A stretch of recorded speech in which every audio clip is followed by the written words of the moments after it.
এখন 6 রোজা আসছে, 6 রোজা আসছে, মামুলি মনে করেন না যে এটা তো নফল, এটা তো সুন্নত।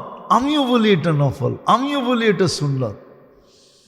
হ্যাঁ কি বলেন? কাচ্চির ভিতরে সমস্ত মশলার স্থান কোথায় আর লবণের স্থান কোথায়? সমস্ত মশলা কতটুক লাগে আর লবণ কতটুক লাগে? স্থান কোথায়? মশলার সামনে লবণের কোনো স্থান আছে? হ্যাঁ, মাত্রার দিক দিয়া কম, ঠিক না? হ্যাঁ,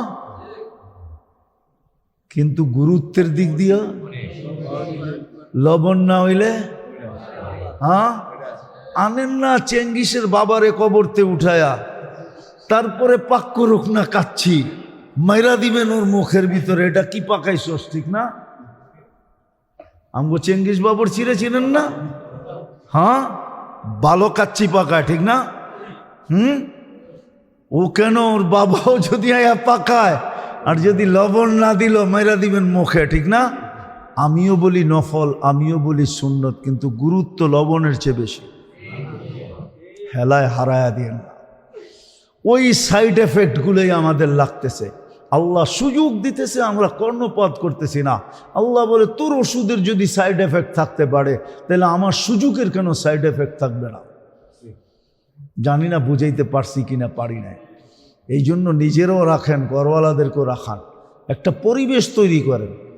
একটা মাস সুযোগ দিছেন, একাধারে রাখা কোনো জরুরি না।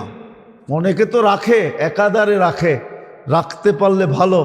একাধারে না রাখলেও আপনি গ্যাপ দিয়ে রাখেন,